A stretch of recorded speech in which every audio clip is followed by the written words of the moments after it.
Aujourd'hui, en Île-de-France, près de 80% des déplacements de banlieue à banlieue se font en voiture, faute d'une offre de transport en commun suffisante et adaptée. Les rocades routières existent, A86, périphériques, mais les transports en commun restent organisés en étoile. En RER ou en métro, il est souvent nécessaire de repasser par Paris. 8,5 millions de voyageurs franciliens souffrent régulièrement de cette situation. Le réseau est saturé, la qualité de vie est affectée. Parfois, c'est l'accès à l'emploi qui est menacé alors que le développement et l'attractivité de la région Île-de-France et de notre pays réclament des échanges plus pratiques et plus rapides.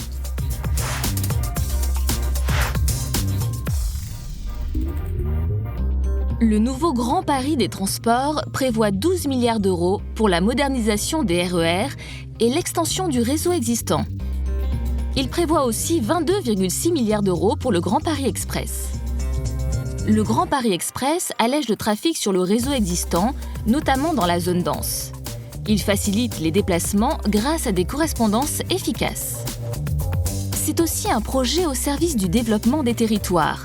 Il rapproche domicile et lieux de travail, relie les quartiers aux pôles de formation, d'emploi et de santé et rend plus accessibles les activités de loisirs.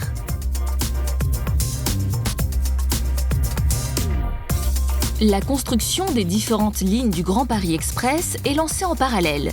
Elles se compléteront au fur et à mesure. À la demande du gouvernement et pour renforcer l'attractivité économique de la région, la desserte des aéroports et du plateau de Saclay a été accélérée. Ainsi entreront en service, à l'horizon 2020, le tronçon sud de la ligne 15. À horizon 2023-2024, les lignes 16 et 17. La ligne 18 entre Orly et le plateau de Saclay, puis les prolongements au sud et au nord de la ligne 14. À horizon 2025, les tronçons ouest et nord-est de la ligne 15.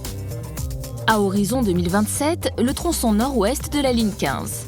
Puis à horizon 2030, le bouclage de la ligne 15 et le prolongement des lignes 17 et 18. Les objectifs fixés au Grand Paris, c'est-à-dire faciliter la vie quotidienne des habitants de l'Île-de-France, désenclaver des quartiers et puis supporter le développement urbain et économique de la région Île-de-France. Eh bien, ces trois objectifs, on les rencontre vraiment quand on va sur le terrain.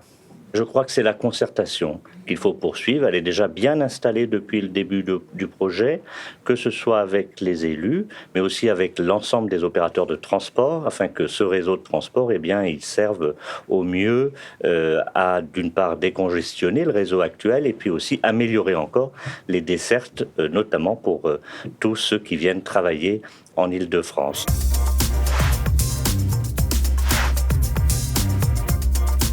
Le Grand Paris Express est le fruit d'une importante concertation. Elle a déjà réuni plus de 15 000 franciliens en 2010-2011 qui ont validé l'opportunité du projet. L'implantation et l'insertion urbaine de chaque gare ont aussi fait l'objet d'une concertation avec les élus et les partenaires concernés dans le cadre de nombreux comités techniques et comités de pilotage. La Société du Grand Paris souhaite maintenant partager ses choix tronçon par tronçon avec les habitants et dialoguer sur les conditions de réalisation du Grand Paris Express.